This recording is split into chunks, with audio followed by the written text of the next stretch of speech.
애굽 이주 장면에 대해 말씀 나눴습니다. 그들의 이주는 하나님 계획 안에서 이루어진 일이며 언약을 성취하기 위한 것입니다. 하나님은 아브라함 때부터 이스라엘 민족에게 바다의 모래만큼 하늘의 별만큼 자손을 주시겠다고 약속하셨습니다. 어떤 분들은 인구가 늘어나는 것은 시간이 흐르면 언젠가 성취될 것이니 그것을 약속이라 할 수 있는가 생각할 수 있습니다.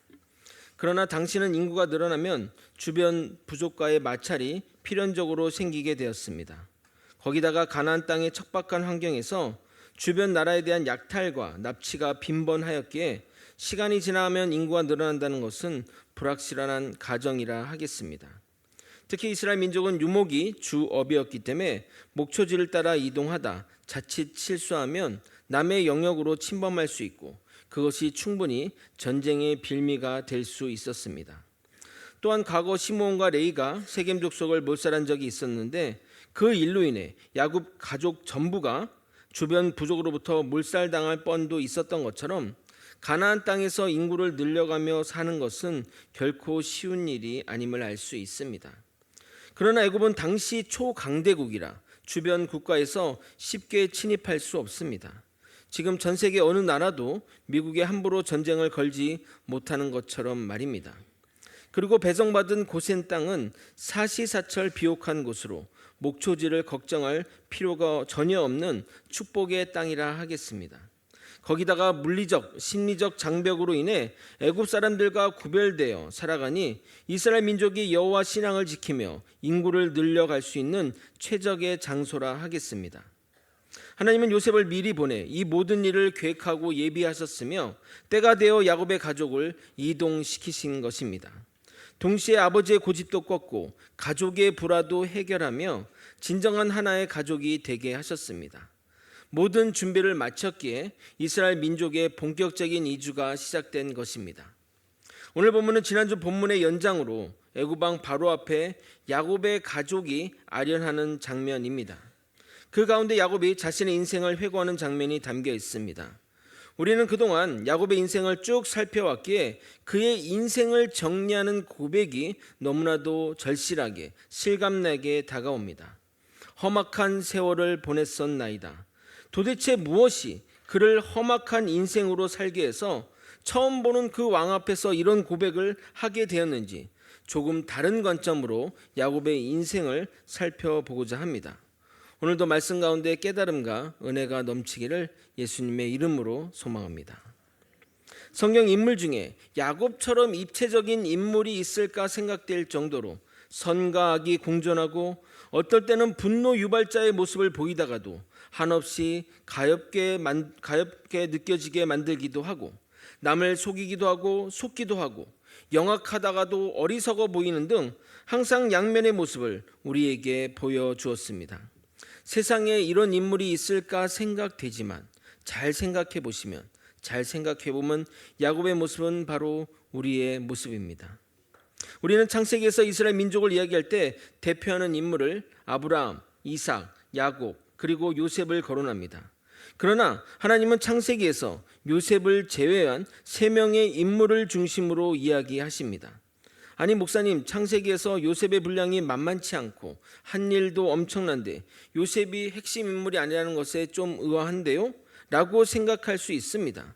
그러나 창세기는 아브라함과 이삭과 야곱을 중심으로 구성되어 있습니다. 제가 창세기 37장을 다룰 때 이 부분을 건너뛰었지만 오늘 이 부분을 이야기하고자 합니다. 창세기 37장 2절을 읽어드리도록 하겠습니다. 야곱의 족보는 이러하니라. 요셉이 17세의 소년으로서 그의 형들과 함께 양을 칠 때에 그의 아버지 아내들 비라와 실바와 아들들과 더불어 함께 있었더니 그가 그들의 잘못을 아버지에게 말하더라. 야곱의 족보는 이러하니라 라고 말하며 그들의 후손들의 이름이 쭉 거론되어야 마땅한데 바로 요셉의 이야기가 등장합니다.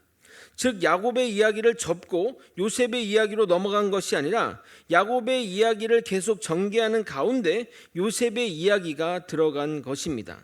성경의 이 독특한 구조를 우리는 이해해야 하는데, 그동안 누구 족보가 이러이다 하다고 시작한 다음에 그의 후손들의 이름이 쭉 나오고 곧이어 그 주인공이 죽음을 맞이함으로써 그 한 세대가 끝나고 다음 세대로 넘어가는 형식을 취했습니다. 그런데 여기 보시면 야곱의 족보라 하고 그의 후손들의 이름이 거론되지 않고 바로 요셉의 이야기를 하는 겁니다. 그것은 이 요셉의 이야기가 야곱에 속한 이야기라는 것입니다. 야곱의 후손의 족보는 46장에 기록되어 있고 그가 죽은 이야기는 50장에 기록되어 있습니다. 그러므로 창세기는 아브라함과 이삭과 야곱의 이야기라 정리할 수 있습니다. 그래서 이스라엘 후손들에게 하나님이 당신을 드러냈을 때 항상 나는 내 조상의 하나님, 즉 아브라함과 이삭과 야곱의 하나님이라고 말씀하시는 겁니다. 몇 가지 성경 구절을 인용하도록 하겠습니다. 출애굽기 2장 24절입니다. 하나님이 그들의 고통 소리를 들으시고 하나님이 아브라함과 이삭과 야곱에게 세운 그의 언약을 기억하사. 출애굽기 6장 3절 내가 아브라함과 이삭과 야곱에게 전능의 하나님으로 나타났으나 나의 이름을 여호와로는 그들에게 알리지 아니하였고. 사도행전 7장 32절입니다. 나는 내 조상의 하나님, 즉 아브라함과 이삭과 야곱의 하나님이라 하신데 모세가 무서워 감히 바라보지 못하더라. 이 외에도 많은 성경 구절이 세 사람의 하나님이라 거론하지만 요셉이나 다른 인물이 들어가 있지 않습니다. 그러므로 창세기는 아브라함과 이삭과 야곱의 이야기라 결론 지을 수 있습니다. 요셉의 인도로 야곱의 가족이 애굽왕 바로 앞에 서게 됩니다. 앞에서 말씀드린 대로 이 이야기의 주체는 야곱이기에 야곱의 인생 회고가 들어가 있는 것입니다. 어떤 이들은 시대가 변했는데 아직도 야곱의 이야기냐 생각할지 모릅니다. 그러나 하나님은 늙은 야곱의 인생을 끝까지 주목하고 계십니다. 그런 면에서 요즘 세태와 정말 비교된다 하겠습니다. 우리 사회는 나이 드신 분들을 뒷방 늙은이 취급하며 세상이 짊어질 짐이나 부담으로 여기는 것이 안타까울 따름입니다. 우리가 지금의 경제 성장을 이룬 데는 6.25 전쟁 이후에 태어난 베이비붐 세대의 헌신 때문입니다. 그들이 독일도 가고 베트남 전쟁에도 가고 중동에도 가고 그리고 그 어려운 IMF의 위기도 극복했기에 지금의 대한민국이 있는 것입니다. 인구 저출산의 문제가 베이비붐 세대 때문에 생기는 것은 아니지 않습니까? 그런데 맨날 인구 저출산의 문제만 나오면 젊은 세대가 책임져야 할 노인 인구가 너무 많아 걱정이라는 그런 기사만 나옵니다. 아니 누가 책임져 달라고 했습니까? 한여름에 일해서 모은 곡식을 겨울에 까먹는 것이 자연의 이치입니다. 우리가 우리 선배 세대의 헌신으로 이만큼 성장했으면 그 모아둔 국력으로 까먹으면 되는 겁니다. 세계 경제 순위가 무엇이 중요합니까?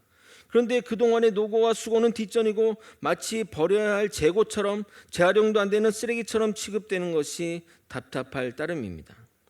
다시 본론으로 돌아와 요셉은 바로에게 자신의 가족과 가축이 고센 땅에 머물고 있다고 보고합니다. 여러분이 1절을 한번 읽어보도록 하겠습니다. 함께 읽겠습니다. 시작.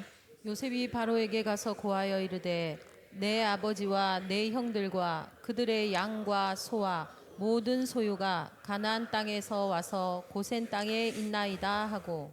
지난주에 말씀드린 대로 애굽 사람들은 목축업을 천대했습니다. 요셉도 그것을 알았기에 그냥 자기 가족이 왔다고 말하지 않고 양과 소의 가축 이름을 거론하며 고센 땅에 머물다고 말합니다.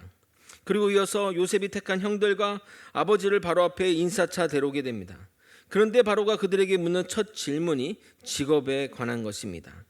보통 처음 보는 자리에서 처음 질문이 직업이 뭐냐 물어보는 경우는 아무리 윗사람이라 할지라도 무리한 행동이지만 바로의 입장에서는 가장 궁금한 것을 물어본 것입니다.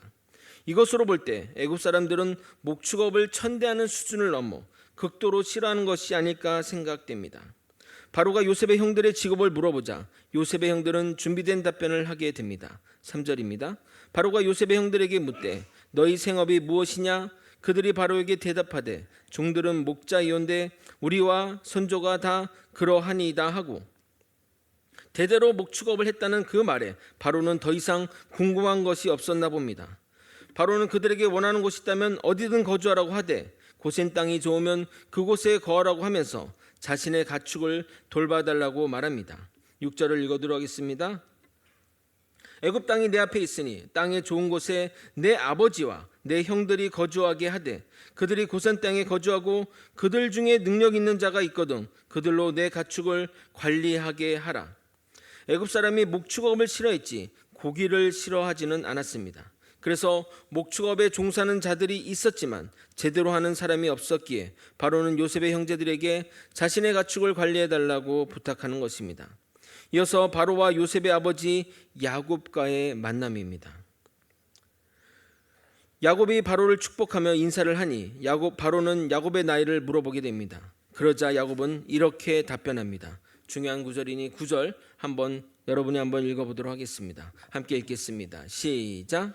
야곱이 바로에게 아뢰되 내 나그네 길의 세월이 130년이니이다.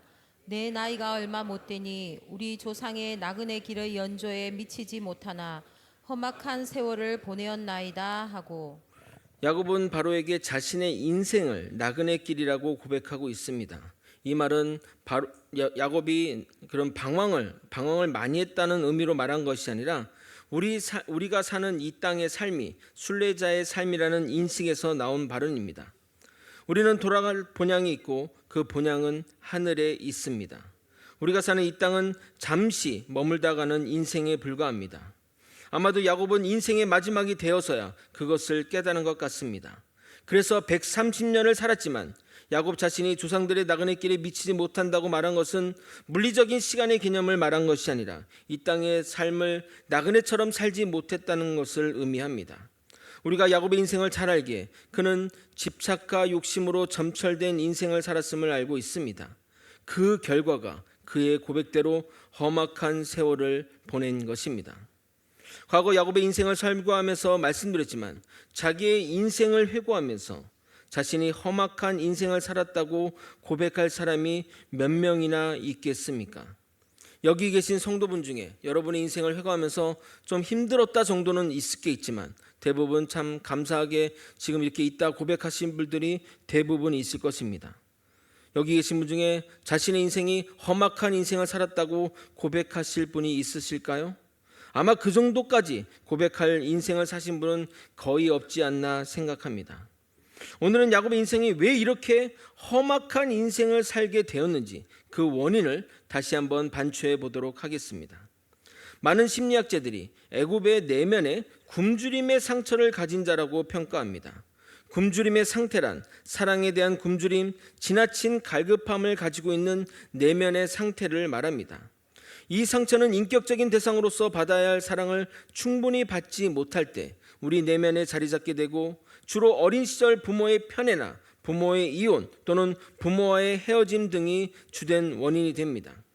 출생 때부터 야곱은 쌍둥이형 에서의 발꿈치를 짚고 나올 정도로 인정 또는 사랑에 대한 갈급함을 갖고 태어났습니다. 그런데 아버지가 형 에서를 편애함으로써 그것이 내면의 깊은 상처로 자리 잡게 됩니다. 그러나 어머니 리브가는 반대급부적으로 에서를 싫어하고 야곱을 좋아했습니다.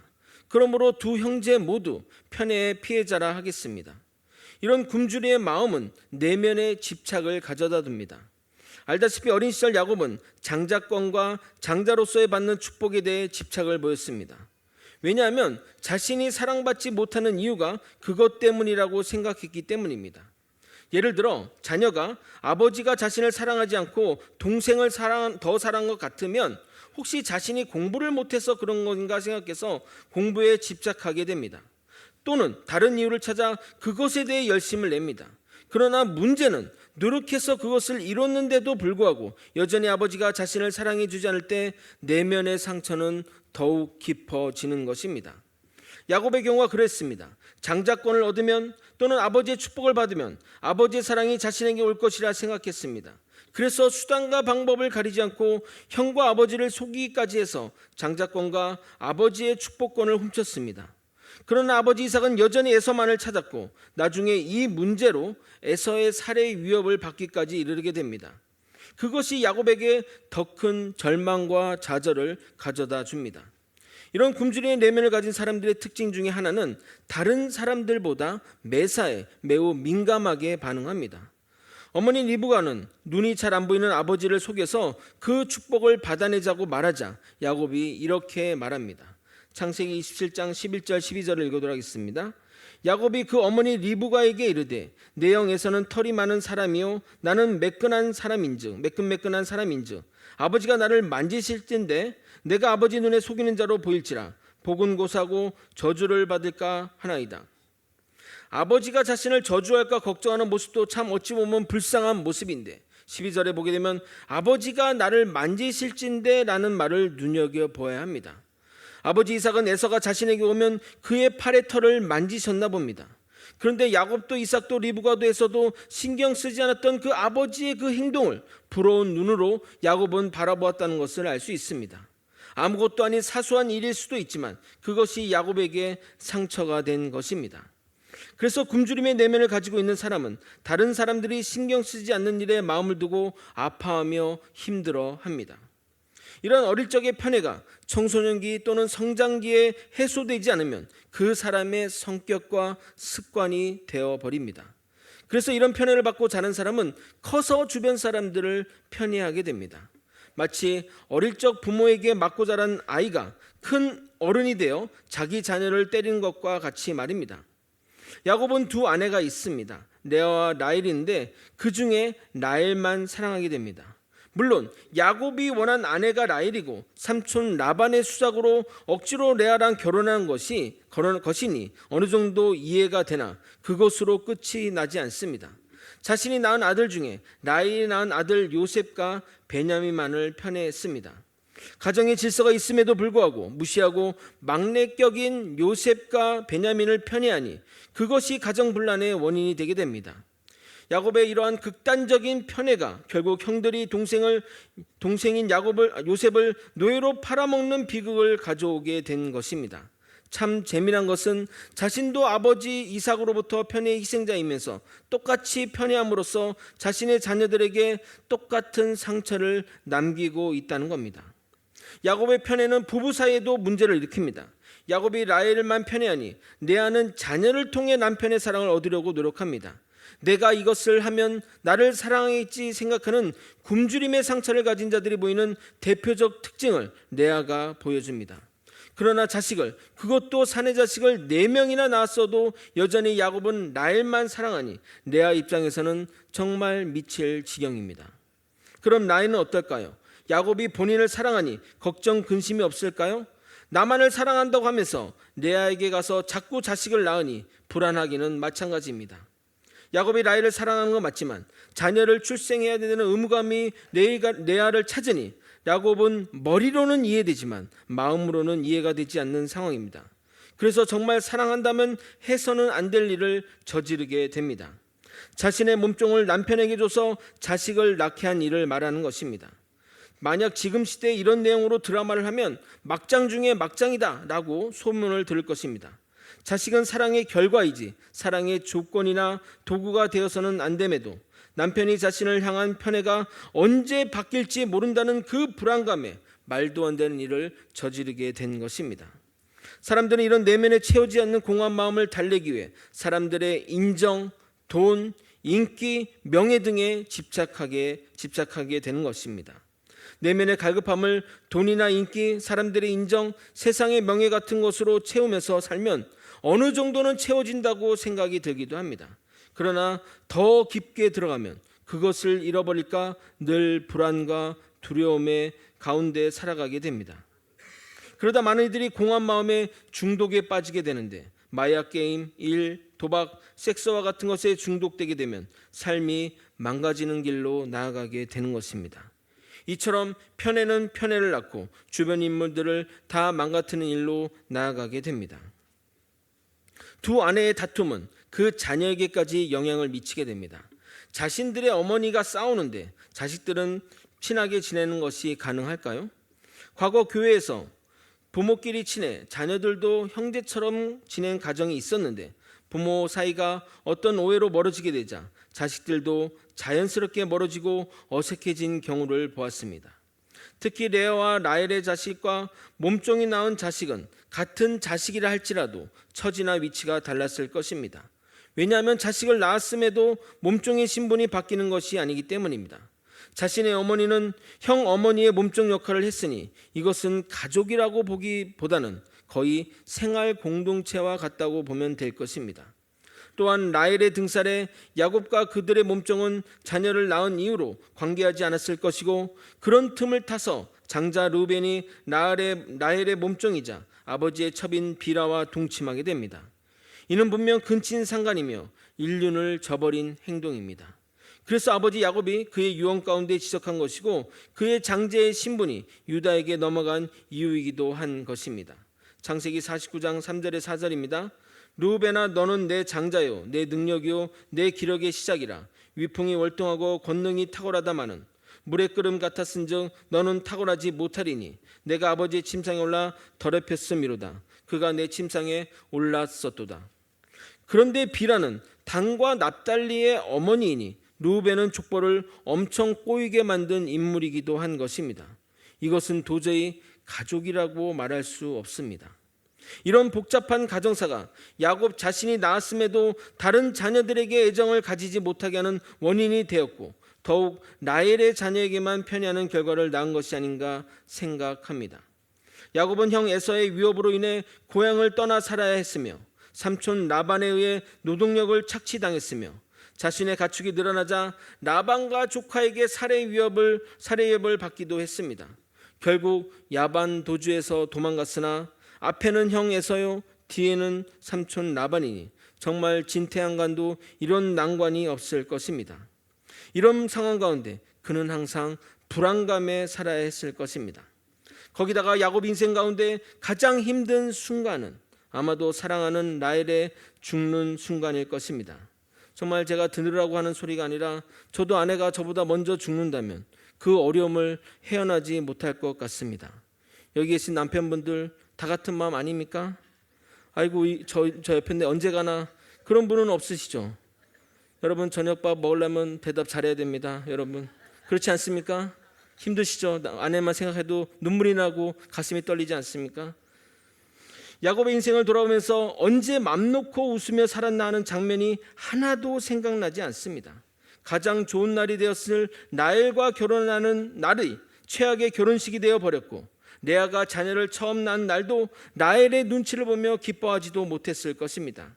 라헬의 둘째 베냐민이 태어난 날은 아내가 죽는 날이니 또한 그 또한 가장 최악의 날이었을 것이고, 요셉이 태어난 날이 그나마 가장 행복한 날일 것인데 한동안 그 요셉이 죽었다고 생각했으니 정말 나라도 야곱처럼 험악한 인생을 살았다고 고백할 것 같습니다. 우리는 성경의 인물의 삶에서 좋은 점도 배우지만 배우지 말아야 할 것도 배우게 됩니다. 야곱의 험악한 인생도 우리가 배울 점이 있습니다. 야곱은 자신의 굶주린 내면을 사람으로 채우거나 세상이 주는 것으로 채우려 했습니다. 그러나 야곱이 그것을 의지하면 의지할수록 더욱 좌절만 경험했습니다. 우리는 이런 상황 가운데 어떻게 살아야 할까요? 정말 야곱과 같이 험악한 인생을 살지 않으려면 어떻게 해야 할까요? 우리는 그것을 예수님의 삶에서 배울 수 있습니다. 예수님은 태어나자마자 헤롯 왕의 살해 위협을 피해 도망 다녀야 했습니다. 가난한 목수의 아들로 살면서 빈민 지역과 다를 바 없는 곳에서 유년 시절을 보내야 했습니다. 심지어 아버지는 예수님이 어린 시절에 돌아가시고 예수님이 소년 가장의 역할을 감당해야 했습니다. 예수님 공생의 시절에도 자기가 태어난 고향 사람으로부터 배척을 받고 사역 내내 종교 지도자들과 바리새인들에게 살해 위협을 받아야 했습니다. 거기다가 자신을 따르는 제자들로부터 결정적인 순간에 배신을 당해야 했습니다. 여러분도 잘 알다시피 예수님의 수제자 베드로로부터는 3번이나 모르는 사람 취급받아야 했습니다. 예수님이 사람을 의지하는 사람이었다면 결코 그 십자가 길을 끝까지 가실 수 없었을 것입니다. 당연히 예수님은 성령 충만하셨기에 굶주림의 상처가 한 올도 들어갈 수 없었을 것입니다. 그런데 예수님이 그 십자가의 길을 끝까지 가실 수 있었던 그 비결은 예수님이 하신 말씀에서 우리는 확인할 수 있습니다. 예수님의 사역 초창기 세례를 받으시고 예루살렘에서 사역을 시작하자마자 사람들이 예수님의 이적을 보고 정말 구름대가처럼 몰려왔습니다. 동시에 예수님을 믿음과 신뢰를 고백하며 예수님만 따르겠다고 고백하는 사람들이 넘쳐났습니다. 요한복음 2장 23절을 읽어보도록 하겠습니다. 6월절에 예수께서 예루살렘에 계시니 많은 사람이 그의 행하시는 표적을 보고 그의 이름을 믿었으나 예수님은 당신에게 몰려오는 그 수많은 사람을 보며 예수님은 무슨 생각을 하셨을까요? 아마도 저 같은 사람이면 이제 나의 전성기가 오나보다 하며 들뜨고 교만해졌을 것입니다. 그런데 예수님은 이때 놀라운 결심을 하십니다. 바로 사람을 의지하지 않겠다는 결심 말입니다. 요한복음 2장 24절 25절 여러분이 한번 읽어보도록 하겠습니다. 함께 읽겠습니다. 시작. 예수는 그의 몸을 그들에게 의탁하지 아니하셨으니 이는 친히 모든 사람을 아심이요 또 사람에 대하여 누구의 증언도 받으실 필요가 없었으니 이는 그가 친히 사람의 속에 있는 것을 아셨음이니라. 아멘. 예수님은 사역을 시작하면서 사람을 기대하지 않기로 결심하셨습니다. 예수님도 사람에게 기대하면 결국 상처만 받고 좌절할 수밖에 없음을 아셨기 때문입니다. 그래서 예수님은 공생의 기간 동안 자신을 향해 올려오는 수많은 사람을 보시면서도 흔들리지 않았던 것입니다. 사람을 기대하지 않겠다, 오직 하나님 한 분만 기대하겠다. 예수님의 이러한 결심이 예수님 공생의 내내 오직 베풀기만 하고 오직 사랑만 하며 나눠주며 헌신하셨어도, 그리고 믿었던 모든 이들로부터 배신당하셨어도 십자가의 길을 굳건히 가실 수 있는 힘과 능력이 되신 것입니다. 우리도 예수님처럼 사람을 기대하지 말아야 됩니다. 이 말은 사람을 상종하지 않거나 불신하라는 많은 그런 삭막한 말이 아닙니다. 사람은 사랑해야 할 대상이지 의지하고 기댈 대상은 아니라는 말입니다. 사람을 기대하지 말아야 우리를 실망시키는 사람으로부터 상처받지 않고 사명의 길을 끝까지 걸어갈 수 있습니다. 그리고 반드시 알아야 할 것은 사람에게 의지하고 기댄다고 결코 그 마음의 허전함이 채워지지 않습니다. 인생을 살면 살아갈수록 깨달아지는 진리입니다. 그럼 사람만 의지하지 않으면 되느냐? 아닙니다. 사람은 홀로 살아갈 수 없는 존재입니다. 그러므로 우리는 누군가를 의지해야 합니다. 그분이 바로 우리 주님이십니다. 우리가 주님을 의지하고 나아가면 세상이 주는 수많은 상처로부터 치유받을 수 있게 되고 오직 하나님으로부터만 체험을 받으며 우리의 사명의 길을 끝까지 갈 수 있는 내면의 강건함을 가지게 됩니다. 그렇게 한 발 한 발 내딛다 보면 우리의 인생을 험악하게 만드는 것부터 벗어나 진정한 만족과 행복한 삶을 살아가게 될 것입니다. 그러므로 우리가 힘들고 어려울 때마다 이렇게 고백하길 바랍니다. 오직 하나님 한 분만 의지합니다. 오직 예수님 한 분으로 충분합니다. 이 고백이 여러분이 어떠한 어려움과 고난 속에서도 이겨낼 힘을 줄 예수 그리스도 이름으로 믿어 의심치 않습니다. 말씀을 정리하겠습니다. 야곱은 애고방 바로 앞에서 자신의 인생을 회고하며 험악한 인생을 살았다고 고백하였습니다. 우리가 앞에서 살펴본 대로 야곱의 인생 가운데 행복한 적이 있었나 생각이 안 떠오를 정도로 야곱은 정말 험악한 인생을 살았습니다. 왜 그가 험악한 인생을 살았고 주변 사람들도 힘든 삶을 살게 했을까요? 사람들의 인정과 사랑, 사회적 지위와 명예에 집착했기 때문입니다. 그는 가진 방법으로 그것을 추구했습니다. 그러나 남은 것은 험악한 인생인 것입니다.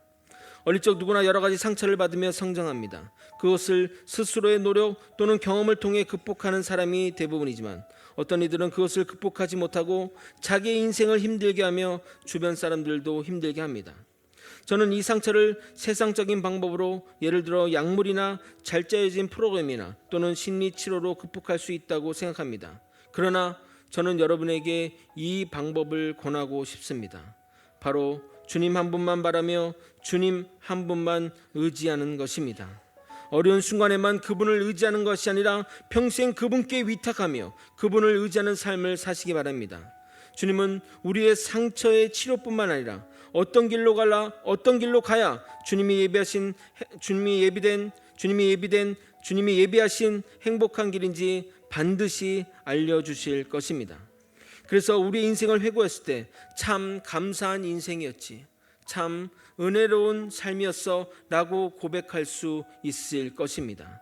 우리 모두 주님 한 분으로 충만해지는 저와 여러분이 되시길 예수 그리스도 이름으로 축원드립니다. 우리 함께 찬양으로 또 기도로 나가도록 하겠습니다. 내 갈급함, 내 갈급함, 내 갈급함 어느 것으로 채울 수 없네. 내 갈급함 나의 감령에 내 갈급함 부르짖는 소리 들으소서. 내 갈급함 주의 음성 주님의 음성입니다. 내게로 나오라. 내게로 나오라. 영원히 영원히 목마름 전혀 없으리. 내게로 나오라. 가까이 가까이 생수의 근원 대신 주께 내게로 나오라. 영원히 영원히 목마름 전혀 없으니 내게로 나오라. 가까이 가까이 생명의 근원 대신 주께.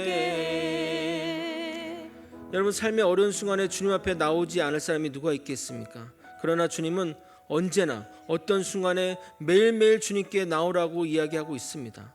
우리는 살아오면서 많은 상처와 어려움들을 갖고 있습니다. 아마 상처 없다고 말한 사람은 아무도 없을 것입니다. 그러나 그 상처는 궁극적으로 주님만이 우리를 회복시키고 치유해 주실 것입니다. 여러분, 정말 찬양의 가수처럼 주님께 나오시기 바랍니다. 주님께 나아가 여러분의 모든 것들을 내어놓고 주님과 동행하며 주님이 예배하신 축복된 길로 살아가기를 예수님의 이름으로 축원드립니다. 다 함께 주님의 이름 부르고 통성으로 기도하시겠습니다. 주여! 하나님 아버지, 이 시간 하나님 음성을 들으며 하나님께 나오는 주님의 백성 되게 도와주옵소서. 내게로 나오라는 하나님의 음성에 순종하며 아멘. 주님, 저 여기 있습니다. 저 홍만식 여기 있으니 주님과 함께 동행하는 삶을 살게 하여 주옵소서. 주님만 의지하는 삶을 살게 해 주옵소서. 주님 한 분만으로 충분한 삶을 살게 해 주옵소서. 입술로 고백하며 마음으로 믿고 의지하는 삶을 살 수 있도록 이끌어 주시옵소서. 내 안에 있는 모든 상처, 내 안에 모든 아픔, 힘듦, 관계 어려움, 아버지 물질의 어려움, 아버지 여러 가지 모든 어려움 속에서도 오직 주님만 의지하며 살아가는 믿음의 백성 되게 도와주옵소서. 주님이 나를 부르시는 그 음성에 반응하여 아멘, 저 여기 있습니다. 믿음으로 나아가는 아버지 우리가 될 수 있도록 도와주시옵소서. 그래서 정말 아버지 야곱의 인생처럼 험악한 인생을 살았다 고백하는 것이 아니라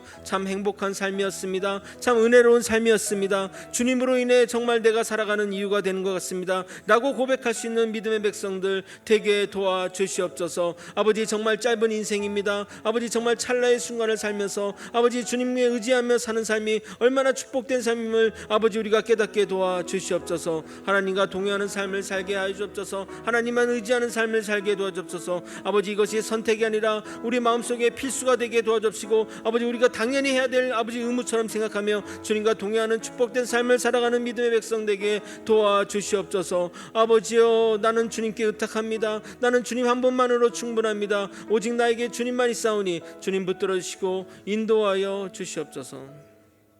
사랑이 많으신 하나님 아버지, 내 짧은 인생 가운데 오직 주님만 의지하며 살아가는 인생 되게 도와주시옵소서.